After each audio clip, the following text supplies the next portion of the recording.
I Examinations related to their finals, the lab test, and the final examination. Again, purely about proteins only for both mock tests and final examination or major examination. For this one, we are going to have our protein and protein experiment tonight. Okay, so let's have first this one. How is it protein is being digested in our body? So there are a lot of food containing protein, and the most, a very common one is no other than the egg albumin or the egg white.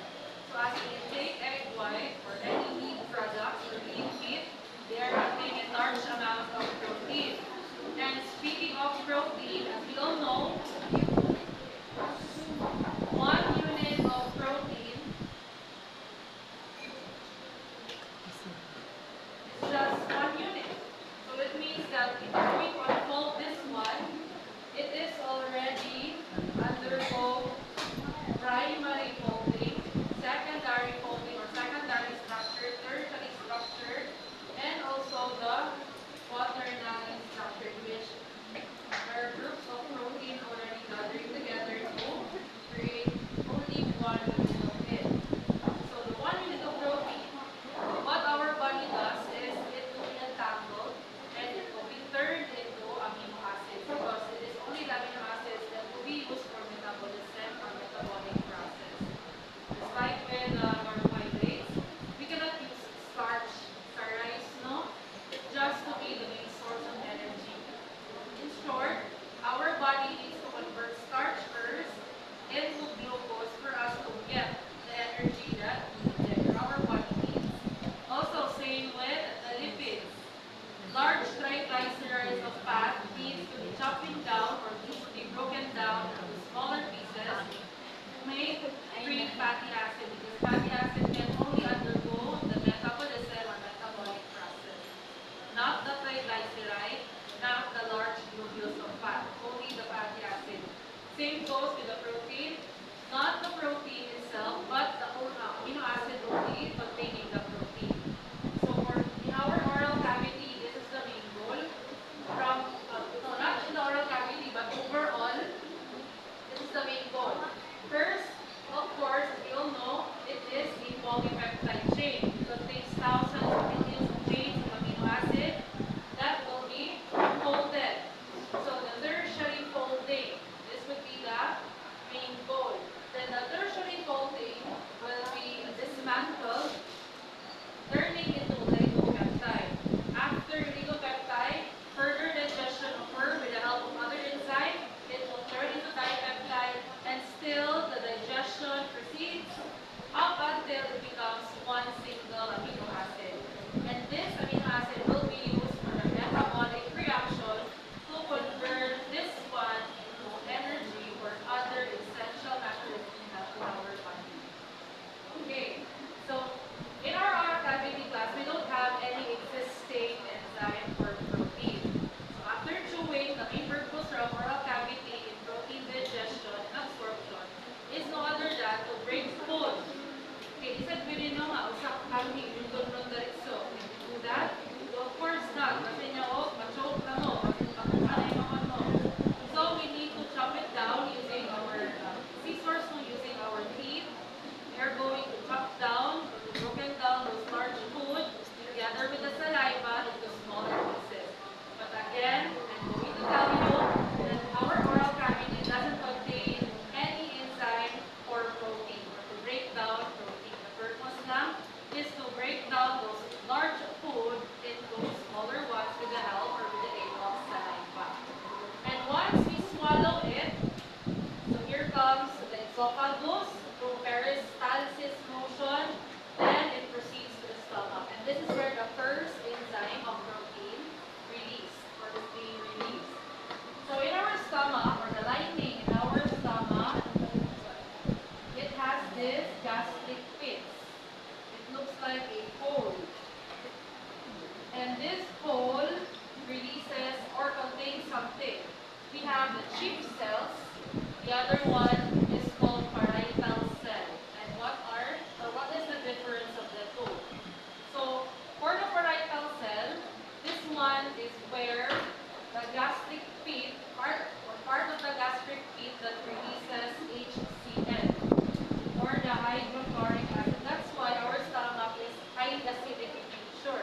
because of this substance released in the parietal cell.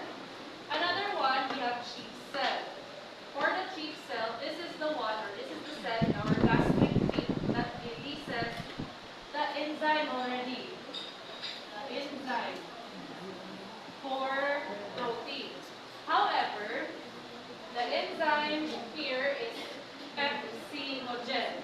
Once you heard, or once the word after this one is with OGEN, again, now once a certain enzyme has OGEN on its name, it means it is still in active form. I repeat, once there is OGEN on the enzyme, or the name of the enzyme, it is still inactive. So even though there is a large mass of protein here from the meat that you've eaten or from the egg, although they're here, but once it is still pepsinogen, once there's still the presence, but however it's inactive, still it cannot do its responsibility or its role because it is still inactive. So who will activate pepsinogen to make it or to transform it into pepsin? Because you can see wala na yung OGEN and it's sulfide is already pepsin. This one is already activated. So who will activate? It's no other than HCl, or the acidic, or the acidity, or the acidic environment of our stomach. And the HCl is released in the parietal cells. So what happens here? Once from the oral cavity, peristalsis motion in the esophagus towards the stomach. Once this food rich in protein reaches our stomach, the gastric pit is triggered. And once the gastric pits are triggered by the presence of this protein, let's just say the stars here represents protein. Once it's being triggered by the presence of this protein, the gastric pit will first release will first release pepsinogen via G cell. And since this is still inactivated, next thing to happen is our gastric pit releases from the parietal cells an HCl or hydrochloric acid. And as our parietal cells of the gastric pit releases HCl or hydrochloric acid, this is the time that it will combine with the pepsinogen. And once it combines with the pepsinogen, that's the time it will be activated. So from pepsinogen turning into pepsin. And since it's already a pepsin, it can now do its role properly, which is an enzyme that breaks down protein. So what happens here? So this is our, as you can see, this is our, this one, the protein. One single unit of protein. It is still in tertiary folding. But tertiary folding is, or tertiary structure is three-dimensional structure. So this three-dimensional structure, it has an end of amino group and another end of carboxylic group because that is an amino acid or chains of amino acid. Once this tertiary structure of protein is already reacted with the HCl inside the stomach, tendency here, it will be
as the acidic medium or acid environment and also the denatured protein. So kaya naabot naman si tertiary structure to the expected na mo-denatured siya, acidic or. So once it becomes denatured, ano na itsura? It is already a long one. Still, it has an amino group N or the N-terminal N and the carboxylic or the C-terminal N. So that is only the role of HCl to denature. For the pepsin, the role of pepsin as an enzyme, of course, is it breaks down something. It breaks down large molecules. So what happens here? It will chop. It will break down this long chain of protein into smaller ones. So this is an indicator that chop na siya with the help of pepsin. And once it is already made or completely chopped or completely broken down into smaller, from longer chains to smaller chains, kung muna din na example. So this one compared to this, it is quite smaller compared to this one. Okay?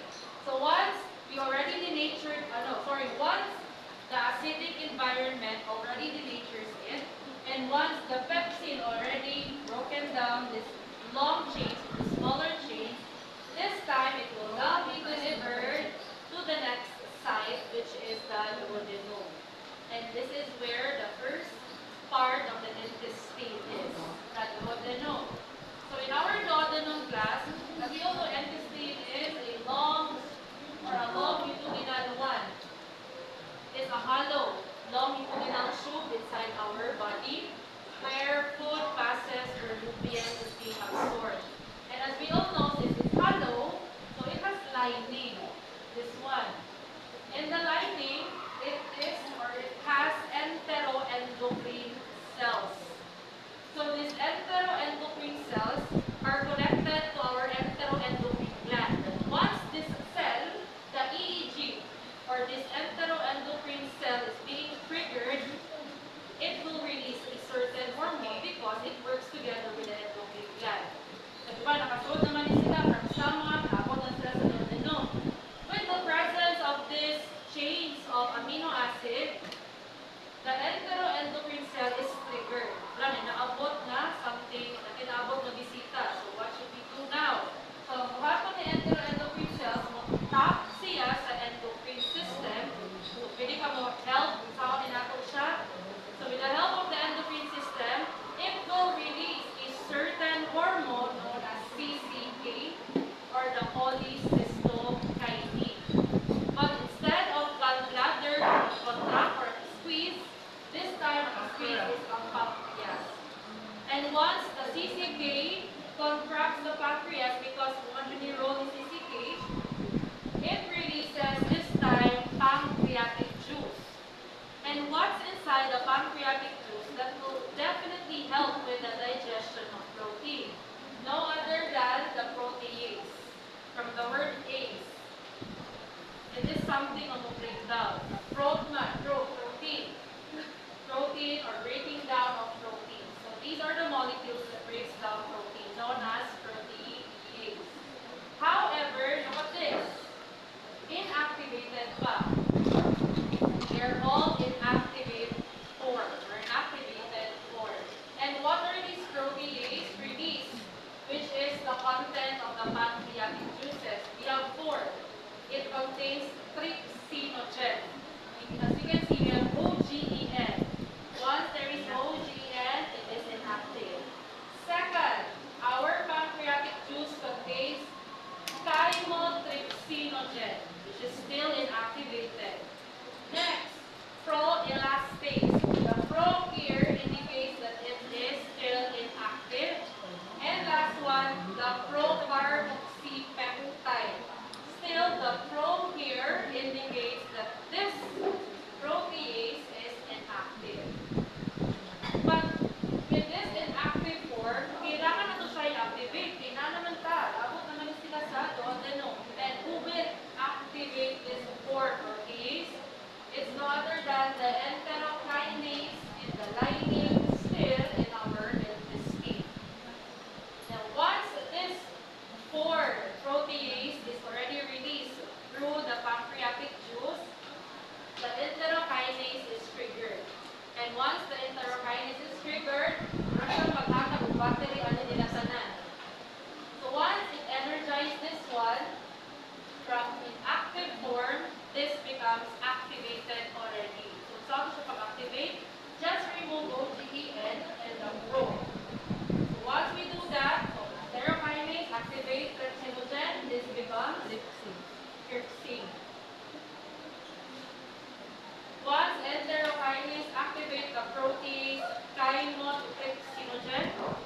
chymotrypsin.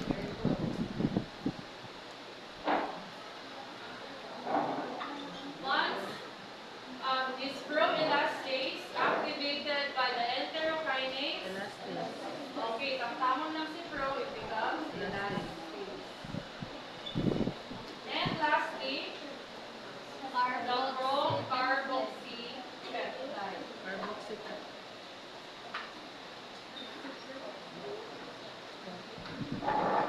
But according to some scientists, what actually really happens here, the enterokinase only activates the trypsinogen. So pag activate sa trypsinogen, the rest follows na dayon. Okay, wala nagtakot-takot na ba? Wala siyang chemical reaction, chain reaction. But the point here is the enterokinase only activates the trypsin. Follow na din ang uban. Okay, now this is already an activated form.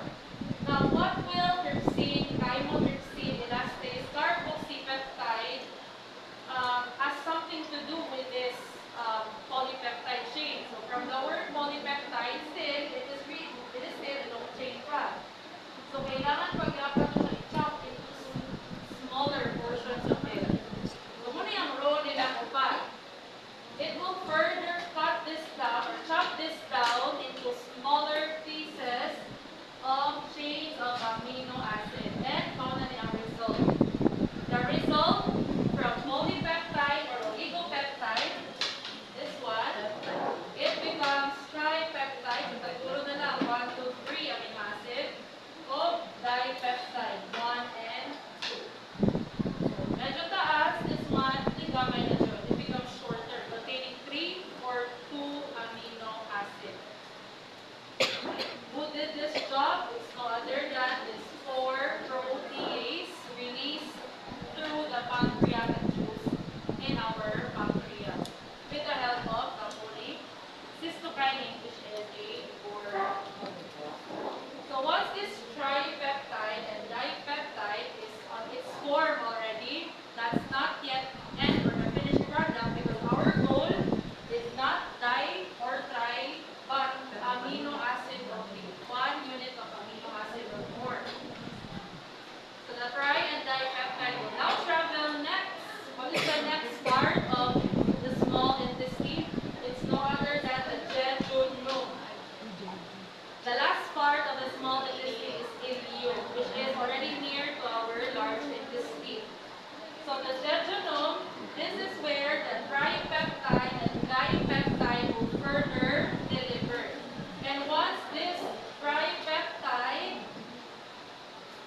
and dipeptide reach the site of jejunum, we have here dipeptidase and aminopeptidase. Asa man is naligawas. If this is our small intestine, we have lining, of course. We have what we call the brush borders. Brush borders. And brush borders class is rich in different molecules, especially molecules that break down something. Just like this one, amino acid.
from 2, it becomes 5 amino acid. And this amino acid will now be delivered towards the enterocyte. So, kailangan na siyang magawa sa ating small intestine. And we have the enterocyte or the intestinal cell or intestinal wall. Kung saan mo siya pagawas din eh. There are two ways. Either facilitated diffusion or the second one is endocytosis or cell-eating mechanism. Kanon ni siya sa cell para makagawas outside of the enterocyte. Or facilitated diffusion, pag the word facilitated, na rin bubuyog niya. For example, sodium. If this is sodium, through sodium and potassium pump, tama na yung pump din ha, the sodium and potassium, dili mag-agi-agi. And from the word facilitated diffusion, so naingon yung amino acid, pwede mo kuyogin mo, pwede ka mag-facilitate naman para makagawas ni sa intestine, specifically din sa jejunum. Of course, yes, sunod lang din din. So as they enter, they get inside with the sodium potassium pump, and here, the sodium and then the amino acid is separate na din sila, makagawas naman. Endocytosis, open lang ang part sa cell, then so din yung amino acid, i-open, gawas sila, then close sa siya o cell eating. Like temporarily ikaw niya para makagawas niya ang amino acid. And this time, once it's already outside of the intestinal cell or enterocyte, it will be delivered in our blood vessel and buyog din na siya sa circulation. Once these amino acids are freely floating in our blood system, or the circulatory system rather, it will reach the last site, which is a specific organ known as the liver. So ano sa liver control? Liver class is the factory for protein. Dili mo receive or dili ang receiving area sa mga amino acid na na-form. Gusto nyo ba sa liver? Number 1, it builds essential protein. So this time, it is where the arginine, sa pangaytumuban ng amino acid, the cysteine, or any amino acid, basta din lang ito mga essential ones because it cannot be synthesized in our body. So ako, ma-convert na din siya ito yung ato amino acid carrying their different roles and responsibilities. Another one, what will happen to the amino acid inside the liver? It will help with the conversion of fat into glucose. Because our body needs energy. That's why the excess fat will be broken down to become glucose. And then to undergo glycolysis process. Then another one, if there are excess amino acid, those excess amino acids can be also turned into fat. So may mo na siyang tambok, ang tambok may mo na siyang glucose. So still, padongya pa siya para may imong energy. And then, it metabolizes protein. So from the word metabolism, put always in your mind that metabolism is the process that you are converting something or turning something into energy or producing something into energy. And then lastly, as we all know, class, it has an amino group. So this becomes an ammonia along with the different reaction happening in our body. And ammonia class, once it stays in the body, it's highly toxic. That's why it needs to undergo detoxification. And who will detoxify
liver, or no, sorry,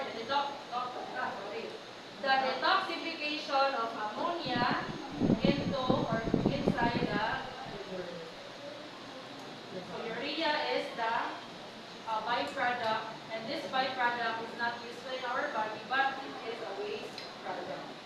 And with that, that's the end of the digestion, the absorption of protein. Question.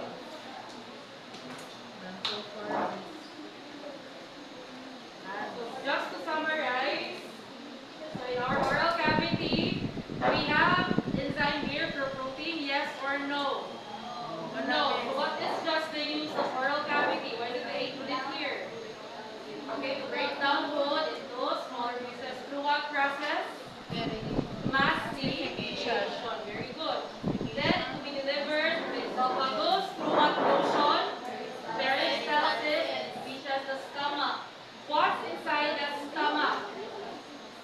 Gastric pits. And the gastric pits contains two several cells. Cells that will release what? Pepsinogen, not yet pepsin, pepsinogen. And then the parietal cell it release HCl. How to activate pepsinogen? With the presence of HCl produced by the parietal cell. And what does the acidic motion or acidic medium do with our protein? It will denature it. You say denatured? It disrupts the hydrogen bonding and folding of the protein. So from ngani, ipus pa kayo siya, this time it's a long chain already. How about the pepsin? What does enzyme pepsin do with this long chain of amino acid?